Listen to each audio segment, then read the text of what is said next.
I want to spend a few moments reflecting on these readings and then talk about some of the practicalities of Lent. The first reading, of course, the Garden of Eden.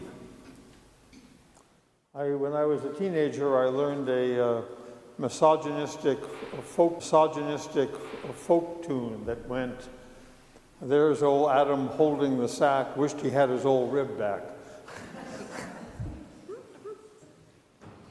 Shakespeare referred to this reading we had in the Gospel. Even the devil can quote Scripture to his purpose. Both these readings, the first reading of Genesis and the temptations of Jesus in the desert, neither one of them are literal occurrences, and they should not be taken as literal occurrences. I think many of us were raised that they were, but they're not. The book of Genesis is basically a very picturesque way of saying from the very beginning, we've been kind of divided. We've been sinful. We've been pulled in different directions. And it wasn't by a talking serpent, but it was by the deceptions, the little things that get in our way, the little trickles that invite us. And the temptations of Jesus, there was nobody there taking notes in the desert. Jesus is portrayed in Matthew's Gospel as the new Moses and the new. You remember the people of Israel wandered through the desert and failed test after test. Failed to trust the Lord, griping, grumbling about their leadership, despairing of, let us go back to the flesh pots of Egypt.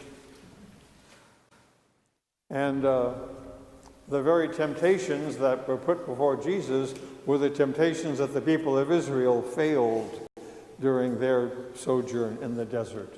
And the response that Jesus gave to each one is a scripture quotation from the book of Deuteronomy, which is one of the first 5 of the Bible. Jesus, the new Israel, Jesus, the new Moses, leading the new people of God into a whole different way of being that is open and trusting to God. Temptation is real. Sin is real. Unfortunately, we can become so familiar with both of them that we don't even notice anymore. I mean, we're not into murder and mayhem and robbery. We probably would have a conscious guilt about that. But normal kind of stuff, we just kind of get along to go along, and we gossip and we chatter and we kind of cut corners and we're mean to people and we ignore folks, and we get angry and we get impatient and we get prideful, we get jealous. And we kind of shrug it off and keep going. And we're part of sinful institutions. It's not just individuals, it's whole structures of society. That can be evil. That can be sinful. It's part of the Christians of conscience have had with the making and procurement of nuclear weapons, for example. But there are other structures of society, other mainstream ideas that are absolutely contrary to the way of God, contrary to the way of the gospel, contrary to the gospel of life. And just because something is legal does not mean it is moral. Or the fact that something is illegal does not automatically mean it's immoral. But we had to become more conscious of it, and that's part of what Lent is about. For us to, the fancy term is, examine our consciences. Get in touch with those parts of our lives that are not totally given over to God.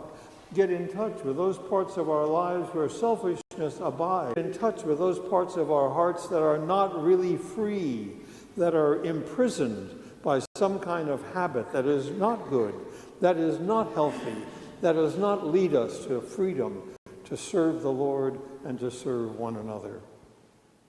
Now, some of this conflict, I've studied this can in old age, is built into our DNA. We are individuals who long to be in relationship, and we fight the struggle between me and others. What I want for me, pride, standing up above somebody else, my head above others, and at the same time a longing to belong, serve, be part of a community, love and be loved. And the two do not. It's built in. Jesus has come, God in his love has come to set us free from a lot of that conflict. And we do that by acknowledging our obedience, our desire to serve him and walk in his way alone, not our way, his way.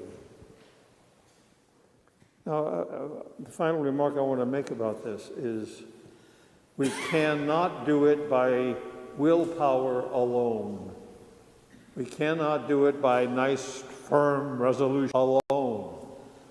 We require the help and the grace, the strength that comes from God.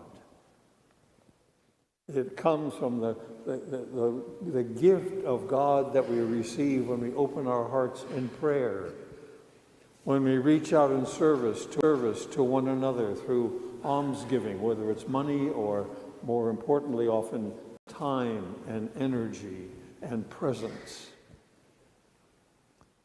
In all those ways, we try to really, put aside ourselves, our egos, and ask God, we need your help. We need to be saved.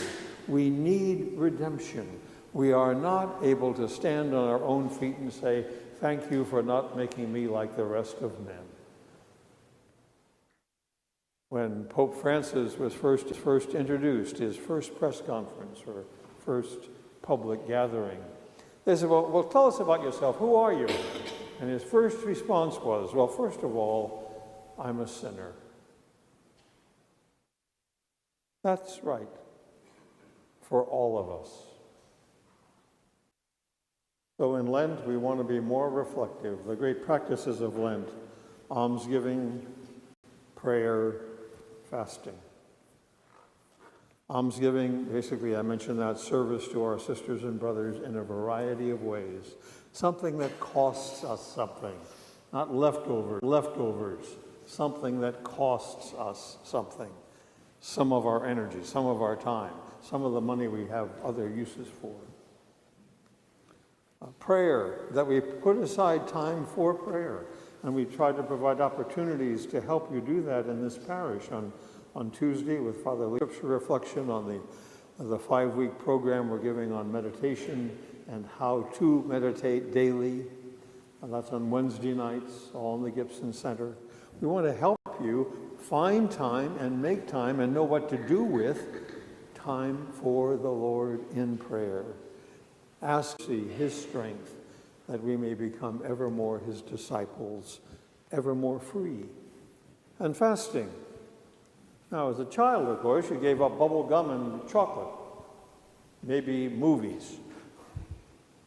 Well, what do we need to give up? What ought we to be fasting from in our present day? Well, the question we have to ask, I have to ask, you have to ask, is what holds me in prison? What's out of balance in my life? What do I spend too much energy, too much time, too much attention doing? Do I spend too much time on my iPad or iPhone?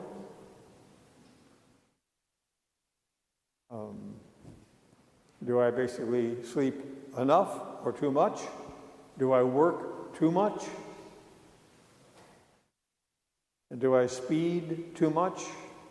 Different to the people who serve me in capacities in society? What is it that I need to fast from?